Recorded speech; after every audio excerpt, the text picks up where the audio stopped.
We're going to start at Marvel Stadium on a Sunday afternoon in what was a Gold Coast win by 19 points, and we should be talking about the game, but there's a couple of bit of actions pre and post game that caught our eye. Oh, you know, I'm a little bit concerned. They're chock full of talent, aren't they? The AFL Nepo baby. Nepo baby? Nepo baby, yeah. How do you feel about that? Oh, it's a little bit disrespectful, I think. What probably St Kilda should do is just make sure they focus on their own backyard instead of trying to bring everyone else down. You know, 13,000 people here today. Ah, yes, the Nepo baby. Now, boys, do we know what a Nepo baby is? Because I had to Google it. Geordie? I had to Google it. Brownie? These two older statesmen would know. It's related to nepotism, isn't it? It's related to nepotism. So it is, according to Google, someone, particularly in the entertainment industry, whose career is believed to be advanced by having a famous or successful parent. So I think that Ross might be alluding to the fact that the Suns are good because they're owned by the AFL. Out of line, Bucks? They're called the Suns.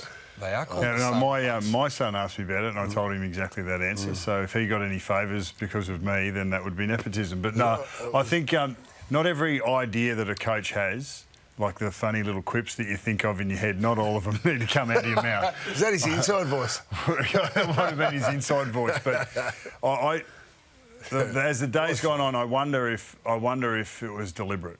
I wonder if it was... Well, clearly, it was designed to have an impact and to create the discussion that that we're having now. Well, he's promoting what his president spoke about, so he's backing his president up, no question about that. He's spoken about the inequities of the draft and all the things related around the draft going forward. But I did have a laugh when Ross brought it up, and Dimmer made out like he didn't know about it, and then fired about four bullets he had ready to go in the chamber. How did you feel like Damien Hardwick handled it? Because the game had transpired, obviously the victory to the Gold Coast Suns. That he was in a position to fire back, wasn't he? Isn't that what coaches are supposed to do, though? Stick up for their club.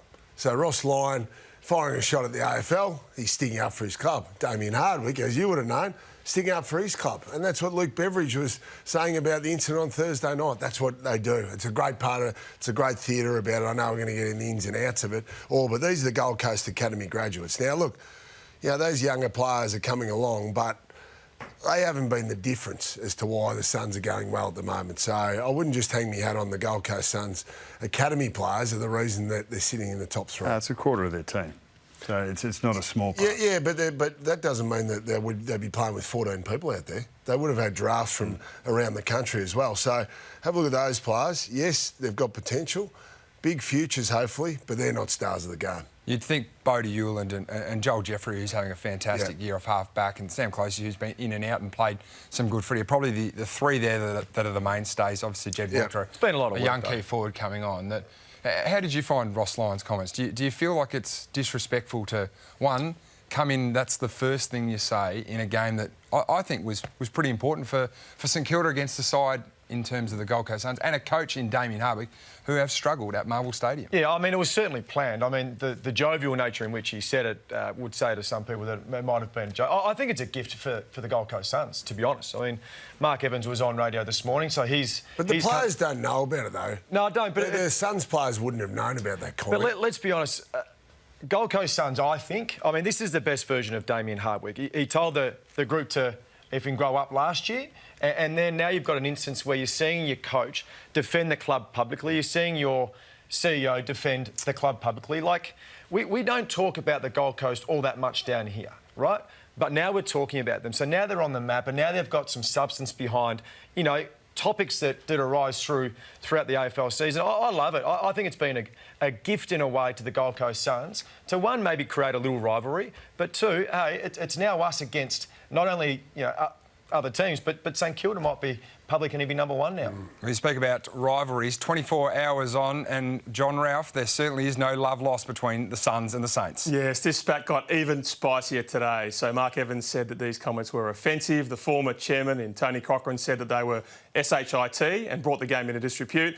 And St Kilda's boss in Carl Delena said St Kilda is just starting its fight. I spoke to both chief executives today. Delena says St Kilda by 2027, when Tasmania's draft picks come in, and of course these academy picks continue continue, their first-round pick will be something like pick 40. Now, as he says, that totally destroys any of the equalisation properties of the draft. So the Saints will lobby at AFL House. They will lobby the AFL Commission. One of their proposals is that you would not be able to access a father-son if you finish top 4. Brisbane will likely pick up their third straight star midfielder in Daniel Annable this November. So they will go prelim, grand final. They get Will and Levi Ashcroft, as well as Jasper Fletcher and then Annable. So Delena says, we like the romance of the father-son rule. We're not suggesting the AFL should get rid of it, but should a premiership team be able to pick up the best kid in the land? So why did this touch such a raw nerve with Gold Coast? Well, 8 or 9 years ago, they lost their co-captains in Lynch and May. They drafted Ben King, and St Kilda tweeted 5 or 10 minutes later about Ben King coming back and being reunited 2 years later with his brother. They knew then that they needed to get creative and expand upon an academy, which now sees them tipping $2 million into it. So they haven't got father-sons, they haven't got free agents, they're really struggling to sign up Matt Rowell, who at any other Victorian club would already have signed up. So they basically say this is our only advantage. Now, privately, they think that St Kilda is sooking about some of their own bad trade decisions. One of those is Ben Long, who went from St Kilda to Gold Coast and is absolutely thriving. So Tony Cochrane really strong on this one, but St Kilda will not stop this fight anytime soon. St Kilda, they've benefited at the time. They've had the NGI. Nick Rewalt's, the rules got changed for Rui. It was 100 kilometres within the Brisbane lines. That got changed to 50 k's. Rui lived about 60 k's from there, so a bit of history. But I think the whole point is, I think we're getting a bit distracted by this because the academies have actually been good. They're growing the talent pool, aren't they, Ralphie, around Australia. Now, no doubt it's going to get tightened up. You're not going to have Gold Coast be able to take 6 players in every draft. But isn't this a good thing? And shouldn't this be the model now that the Southern State junior leagues need to follow? Because I talk to people in the industry and that has really dropped away, the talent that they're providing to the AFL draft. Absolutely. So today, Gold Coast were able to announce that 9 of their academy players are in the under-18 Allies team. And so they might pick 3 of these players. There are some absolute stars, but some of them will go back into the Victorian pipeline. Victorian clubs are really worried about the Coates League talent, whether this year and next year will be anything like last year's Super Draft. So here are some of those players. Maybe 8 or 10 of those academy picks will be first-rounders. So Annable, Sydney's Max King, Gold Coast, Hewland, maybe the number 1 pick, Adensall and Pattinson, Collingwood, Zach McCarthy and Tom McGuan. So Collingwood, clubs like that have multiple academy picks, multiple father-son picks.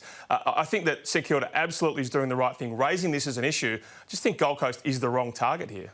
Ralphie, just to backtrack, the AFL have obviously acknowledged that the father-son and the academy picks were of great value to the northern states in particular, and they made the adjustment with how the points are added up on draft night. Yeah, that's right. So last year, a 20% discount for any father, son or academy player. That's down to 10%. Clubs used to be able to accumulate a lot of back-end picks. And so right now, anything over pick 25 is pretty much worthless. So you should have to have a first-round pick to secure a first-round talent. The problem is Nick Dacos was taken at pick 4, Levi Ashcroft at pick 5. These clubs do so many complex arrangements. They never really bid on the absolute price of it. So I'd love the AFL to have a look at it. And if it is that this needs to be tweaked again, we'll just keep doing it. And so if it is that Brisbane needs to take a star talent like Annable, well, that's almost the only pick they can take in the draft, because otherwise clubs like St Kilda would say, even if you take one generational talent every year, that means that Brisbane will never bottom out and we will never be able to stop, never be able to find a way back up the top end of the ladder. Ralphie, St Kilda have been the most vocal. Is this the thinking of a lot of clubs in this area? Yeah, no doubt about that. Because they are so worried about the lack of really quality talent in Victoria for this year and next. They're also very worried about, of course, just the explosion of draft picks that Tasmania will be able to access. These were the years they'd planned for so long, to try and secure those elite talents, to try and make way when Tasmania gets into the draft.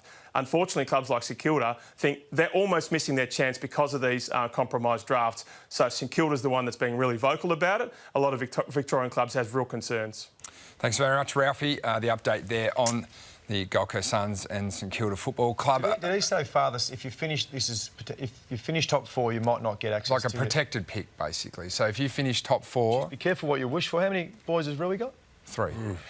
Swings and roundabouts. It is, isn't it? Father-son, with the traditional clubs, and Brisbane is a traditional club because it's Fitzroy, but it swings and roundabouts a bit, and because it's just a bit of luck as to whether your great players have sons or daughters. Now, obviously, now the daughters can go and play AFLW, which is fantastic. But I think if you look at the history of father-sons, each club sort of had their run for a while. You know, Geelong's premiership team, they have some great father-sons there. Collingwood's had it. Brisbane's having their run now. So St Kilda will get their turn. So they wouldn't want to get rid of the father-son just in time for Rui's kids to arrive or whoever else good sons to come along, because that's eventually, they're going to have their time in the sun with the father-sons. It's not the only worry down at St Kilda. It was a pretty poor showing at Marvel Stadium yesterday, Brownlee. Only 13,000 people turned up for the Saints and Suns clash. You've got an alternative option, maybe? Well, there's more people at Bucks' Young Bucks go-karting, which I went through just before. He did well, the young fella too, by the way. But Bucks wasn't allowed to do anything on the car. But I'll get back to this game. Look at the empty seats.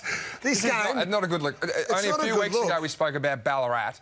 This is not a good look. Well, it's not a good look. And if ever there's a chance for an event, a grassroots event, like we saw it gather around at Norwood when St Kilda played GWS, this game should be at Moorabbin.